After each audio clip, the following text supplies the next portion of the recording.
Le damos la bienvenida a la doctora Adriana Moracea. Adriana, qué gusto que estés con nosotros aquí en el Portal TV Miami. Déjame que le cuente a la gente que eres médica, especialista en alergias y asma. E inmunología. Inmunología. Y realmente yo estaba esperando ansiosa esta comunicación contigo porque estás ejerciendo aquí en el sur de la Florida. Sí. Y quería que nos contaras un poco lo que es con esta pandemia, cómo se está desarrollando tu profesión, cómo son los recaudos que están tomando, cómo es tu día a día con los pacientes, los cambios que hay, las nuevas consultas. Bueno, seguí vos, porque sos la que tiene que contar, porque es muchísimo. Ok. Bueno, en primer lugar, muchas gracias por invitarme. Creo que este es un momento muy importante para tratar de dar a la gente la mayor cantidad de información, pero información que sea, ¿cómo diríamos?, confiable y que sea simple y que sea fácil de seguir. Porque en este momento en los medios hay muchísima información y hay muchísima información que no es confiable, hay muchísimas teorías conspirativas y muchísimas cosas que salen todos los días. Yo soy médica argentina, hace 13 años que practico en la ciudad de Miami. Mi especialidad en un primer momento fui pediatra, luego me especialicé en alergia, inmunología y asma. En este momento la inmunología está, digamos, como en el tope de todas las cosas porque aparentemente este virus tiene una gran connotación en todo lo que sea inmunología y en todo lo que sea la parte de coagulación y demás. Toda esta pandemia ha cambiado muchas cosas, así como cambió las relaciones humanas, porque nos hemos tenido que acostumbrar a vernos así, a través de una pantalla, escucharnos a través de un teléfono, tener muy poca actividad social. También se ha cambiado todo lo que sea la práctica de la medicina. Muchos centros permanecieron abiertos durante estos últimos 2 meses, pero muchos centros médicos, estoy hablando, o cerraron o estuvieron trabajando en forma parcial. Y se ha implementado algo que ya se venía implementando, pero que paulatinamente se ha hecho mucho más accesible a todo el mundo y que es mucho más frecuente, que es lo que se llama telemedicina, que es el tratar de relacionarnos entre el médico y el paciente otra vez a través de estos medios.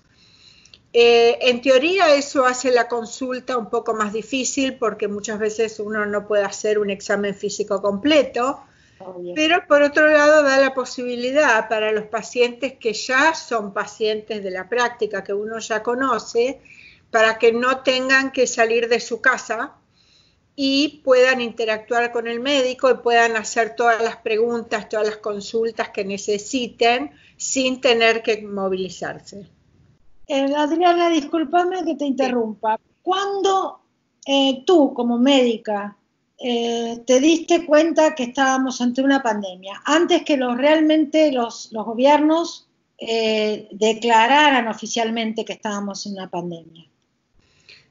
Lo que sucede es que cuando una enfermedad empieza a manifestarse en más de 3 o 4 países al mismo tiempo y sobre todo empieza a manifestarse en distintos continentes, ya estamos hablando de que hay una pandemia. Los primeros indicios se dieron en el mes de enero. Mucha gente no prestó atención. Al principio se pensó que era solamente en Asia y en China, pero a partir de febrero ya se vio que había muchos países involucrados. Sucede que en otras épocas del mundo, cuando se presentó una pandemia, la distribución, el contagio fue mucho más lento. Claro. Porque en este momento todo el mundo viaja, los aviones van y vienen constantemente, o iban por lo menos hasta hace 2 meses, y entonces la distribución de cualquier enfermedad se hace de una manera mucho más rápida que hace en el día, directamente. Claro. Sí. Entonces, ya en el mes de febrero uno ya estaba pensando de que esto era una pandemia. Lo que sucede es que no sabíamos y todavía no sabemos totalmente con qué estamos lidiando. No. Porque este virus es totalmente diferente en su comportamiento a la mayoría de los virus. Tiene parecidos con algunos porque obviamente como todos los gérmenes, virus, animales, ¿no? Plantas y demás, existe una clasificación y uno pone las especies juntas. Y sabemos que el coronavirus es un virus que hace muchos años conocemos, pero cuando se producen mutaciones, se producen cambios, el virus cambia su comportamiento y entonces tenemos que empezar de cero. Tus pacientes, por ejemplo, toman conciencia de los cuidados que tienen y los recaudos que tienen que tomar por su condición. Hay algunos que sí y como siempre hay algunos que no. Pero yo tengo un grupo de pacientes que tienen una patología severa de base que es la inmunodeficiencia y los pacientes que tienen inmunodeficiencia y son sobre todo los que son mayores de 50 años, tienen bastante conciencia y no han salido de su casa. Los pacientes con asma también tienen mayor riesgo, porque si nos ponemos a pensar, esta enfermedad afecta fundamentalmente al comienzo el sistema respiratorio. La persona que tiene asma ya tiene de base una inflamación por su asma y entonces está más expuesto. Entonces la mayoría de mis pacientes tienen conciencia de eso. Lo que sucede que después de cierto tiempo es como que uno se relaja y dice, bueno, no importa, podemos hacer esto, podemos hacer aquello. Y lamentablemente no estamos en el momento de relajarnos, porque todavía el número de casos a nivel mundial y sobre todo en nuestro país es muy elevado. Bueno, yo te he notado a ti con toda razón muy preocupada por este virus, por esta pandemia, y también muy preocupada por la actitud de la gente. Sí. Yo, por ejemplo, yo he tenido algunos que otros problemas sociales, ¿no? Así con gente que aprecio, que quiero, que cuando nosotros empezamos a quedarnos, antes que el gobierno dijera que había cuarentena, confinamiento, nosotros ya con mi marido, por una cuestión de edad y condición de salud, nos guardamos en casa. Y yo decía, cuidado, cuidado, y me tildaron de crear el pánico. Hubo gente y que seguían, iban, venían, y yo decía, pero no le tienen miedo, quizás como no es visible el virus. Quizás sucede lo siguiente, que al principio de la pandemia, al principio la gente pensaba que, digamos, los síntomas eran graves, entonces si alguien tenía fiebre, si alguien tenía tos, entonces se cuidaban. A medida que esto se ha ido desarrollando, sabemos que hay un número muy grande de personas que no tienen síntomas, pero contagian. Contagian.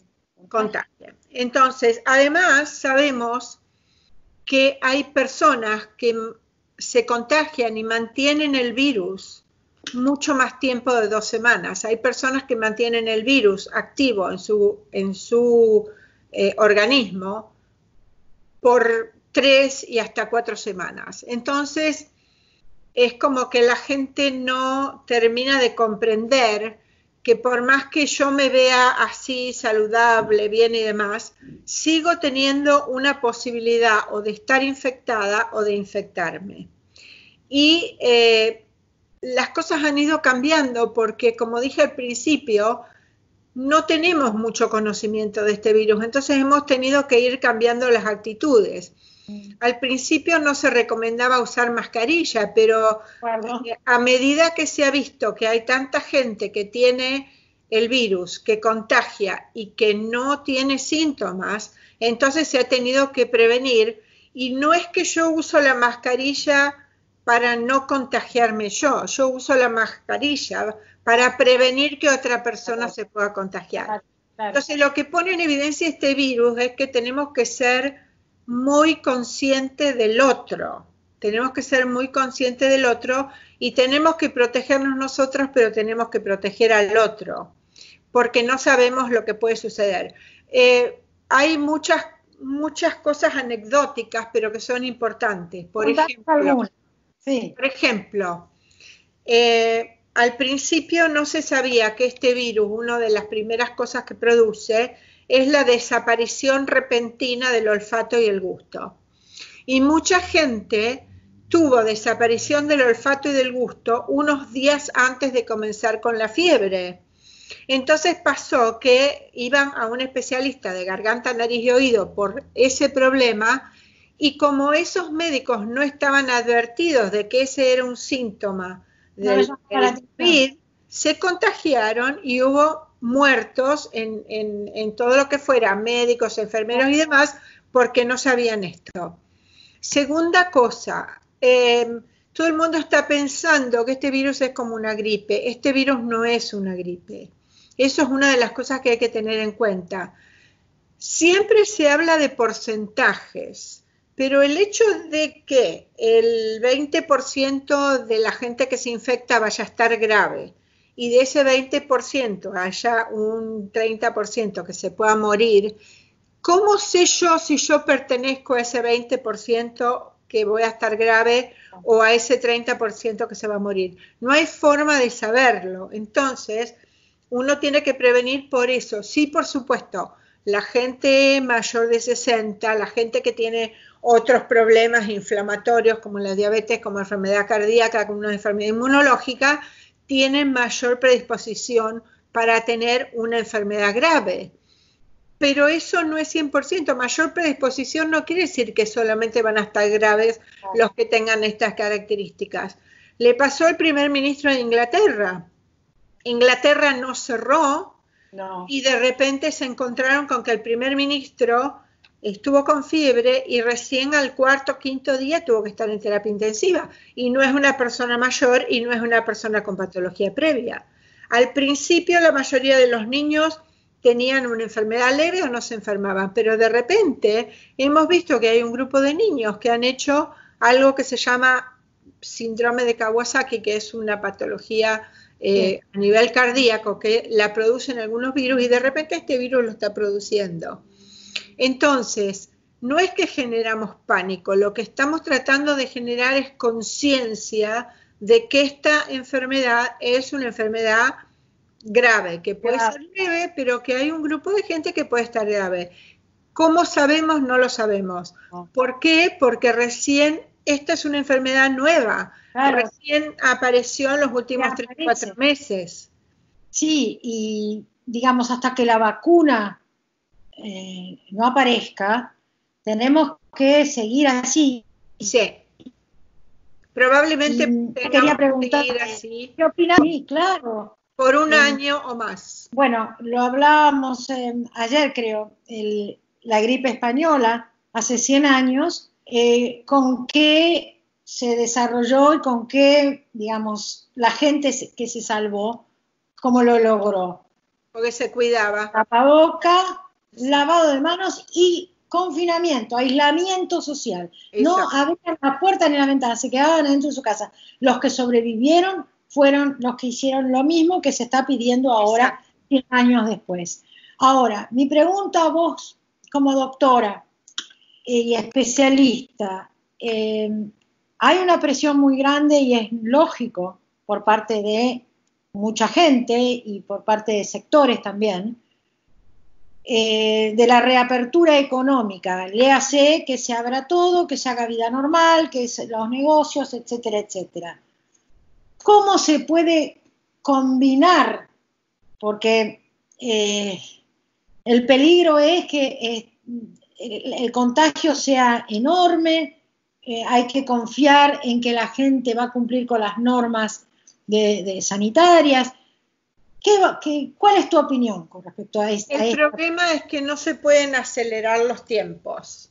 El doctor Fauci enfatizó varias veces, y tiene mucha experiencia en todo esto, que no se puede, que sí, hay un problema, va a haber un problema económico, va a haber recesión, va a haber falta de trabajo, va a haber una serie de cuestiones. Pero no se puede acelerar el proceso porque corremos el riesgo de generar un pico de infecciones y un pico de personas afectadas mayor que el que ya tuvimos, y otra vez nos vamos a encontrar con que no tenemos suficientes recursos para atender a todo el mundo. Claro. Ahora, mi preocupación, que es lo que yo estoy viendo que está sucediendo en este país, hay otros países que han tomado más conciencia. Mi preocupación... Para quienes nos están viendo, estamos en Estados Unidos nosotras, sí. Por eso hablamos de este país. En Estados Unidos no hay una conciencia real de lo que significa el aislamiento, el cuidado personal y el distanciamiento entre las personas. Por ejemplo, Suecia ha sido un ejemplo de que no ha cerrado montones de lugares y demás, pero los suecos tomaron conciencia de que tenían que producir cierto tipo de aislamiento y sin que hubiera restricciones absolutas. Cuando se mostraron lo que había que hacer, lo hicieron. Lo mismo sucedió en Israel, o lo mismo sucedió en Alemania. Alemania tomó medidas inmediatas, drásticas, y Alemania hizo testing a todo el mundo. ¿Y para qué se hacen los testing? Porque cuando uno encuentra a la persona que está infectada, esa es la persona que se tiene que aislar. Entonces, si uno encuentra personas infectadas con muy pocos o sin síntomas y la aísla, disminuye el contagio. En Estados Unidos no se está haciendo eso. En este momento tenemos muchos problemas con los test. Algunos de los test no son suficientemente confiables, tienen un alto porcentaje de falsos negativos. Y entonces hay mucha gente que no está yendo a hacerse los test, tiene ciertos síntomas, pero no se va a hacer test. Entonces no estamos cortando la cadena epidemiológica, que es la cadena de contacto. En el momento en que se abran, ya tuvimos 2 o 3 experiencias anecdóticas. Hace 2 domingos atrás, en Miami Beach se abrió uno de los parques, sí. Y fue tal la cantidad de gente que fue y no hubo distanciamiento social que el mayor tuvo que cerrar el parque, porque de lo contrario vamos a tener problemas. Yo vi esas imágenes y pensé que eran imágenes viejas. No podía creer que fueran de ahora. O sea, la gente salió compulsivamente, exacto. No guardaron cuidado y pensé, bueno, vamos a volver para atrás. Y volvimos. Es que el comportamiento de la gente es lo que preocupa. Ese es el problema. Y tiene que estar una persona de seguridad permanentemente, como están, vigilando que la gente cuide la distancia, los 6 pies, o sea, los 2 metros, que el tapaboca. El otro día yo estaba en Hubo incidentes, Marta, hubo incidentes en ciertas poblaciones de Estados Unidos que los guardias de seguridad no permitieron a una persona entrar y la persona lo agredió físicamente y a otros, porque además en este país, sobre todo en ciertos estados del medio del país y demás, existe el concepto de la libertad individual y a mí no me pueden decir lo que tengo que hacer. Claro. Entonces eso, cuando existe una pandemia y cuando existen riesgo de contagio, riesgo de muerte y más, es muy complicado, porque si la gente no entiende que tiene que cuidarse, que tiene que cuidar al otro, no tenemos forma de manejar esto. Y va a ser, yo creo que los próximos meses, yo pienso que una vez que se empiece a abrir, en junio y julio vamos a tener otra vez muchos más casos. Vamos a volver para atrás, me parece. Yo estoy segura. O sea que terminemos esta charla, que espero que sirva, porque la verdad que da ganas de llorar, pero sobre todo, ¿sabes por qué? porque me da pena por la gente que por una razón o por otra no puede tomar las precauciones, o porque no quieren, porque no les da su voluntad, o porque realmente viven en condiciones paupérrimas que no pueden ciertas cosas, tomar ciertas precauciones. O sea, me da mucha pena. Uno en el fondo es un privilegiado que se puede quedar en su casa. Bueno, sí, pero igualmente tomas todas las precauciones. sí, pero igualmente hay muchas instituciones que están ayudando con todo eso. Sí. Un ejemplo, por darte, yo estoy en un grupo que hacemos una misión médica a Ecuador todos los años, que vos sabés. Sí, que se suspendió por la pandemia. Se postergó, probablemente si lo hagamos más adelante, pero esta organización está fabricando máscaras y por cada máscara que uno compra, ellos donan una a la gente que no lo puede comprar. Por lo tanto, y como ellos, hay muchas otras organizaciones que lo están haciendo. Bien. La cuestión es que a veces falta un poco de publicación, de publicitar esto y de decirle a la gente un poco qué es lo que tienen que hacer. Igualmente, por ejemplo, yo que trabajo en Homestead, que es una comunidad quizás con un nivel socioeconómico menor, yo he visto que la gente tiene una serie de precauciones, mucho más que, por ejemplo, que en Brickell, que la gente tiene un nivel socioeconómico mayor. Claro, la fiesta del DJ de la otra vez. Exacto. Lo otro que sucede es que la gente no entiende que si yo vivo sola y mi hija vive en otra casa, no podemos juntarnos, porque cada uno está teniendo en su casa una relación con otra gente y corremos el riesgo de infectarnos. Lo que yo quiero decir es esto, esto va a llevar tiempo, hay que tomarlo con calma, hay que tomar todas las precauciones, hay que salir con barbijo, hay que lavarse las manos, hay que tratar de mantener el aislamiento social, pero también tenemos que tratar de ayudarnos entre todos, comunicándonos a través de cualquiera de estos medios y tratando de ayudarnos, mandándonos cosas lindas, hablándonos, comunicándonos, y saber que todavía no estamos muy cerca de tener la vacuna, pero la vacuna va a aparecer. Y lo otro es que esto me parece un concepto importante. La gente piensa que la vacuna sale de un día para el otro y eso no es así. Para producir una vacuna se necesitan pasos que son lentos, porque ya sabemos el genoma, o sea, ya sabemos los genes que contiene el virus. Pero a partir de ahí hay que saber qué parte del virus es la que es capaz de producirnos anticuerpos. Y a partir de ahí ver esa parte, cómo la podemos inyectar en animales para ver cómo produce anticuerpos. Los anticuerpos no se producen de la noche a la mañana, se necesitan alrededor de 6 a 8 semanas para que el organismo produzca un buen nivel de anticuerpos. Entonces, cada vez que uno hace, primero in vitro, después en animales, después en personas, cada proceso lleva alrededor de 6 a 8 semanas, por lo tanto, es imposible que de la noche a la mañana tengamos una vacuna. Lo que sí es que hay muchos laboratorios, muchos grupos médicos que están trabajando en eso y en algún momento esto se va a producir.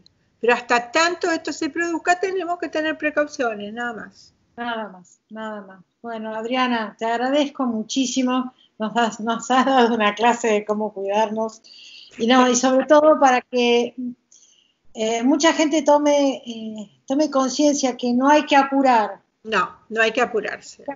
No hay que apurar la parte, digamos, social. Gracias a Dios, como decíamos ayer, tenemos el internet que podemos estar en contacto. Exacto. Y después, bueno, ya verán, como yo dije al principio de esta pandemia, también los estados y los gobiernos van a tener que colaborar muchísimo con los ciudadanos para ayudarlos a todos los que han perdido sus trabajos o han dejado de producir o lo que fuera. Eso tiene que ser un trabajo de ellos. pero nosotros como ciudadanos, como habitantes de este planeta, tenemos que ahora cuidarnos y no queda otra, y te agradezco y cuando esté la vacuna y esté Estaremos ahí. Y mientras tanto seguiremos viéndonos así. Exacto. Y bueno, tomando todas las precauciones, te agradezco muchísimo. No, muchas gracias por invitarme. Un abrazo y bueno, estamos en contacto. Lo que necesites, acá estoy. Muy bien. ¿Tú haces consultas online?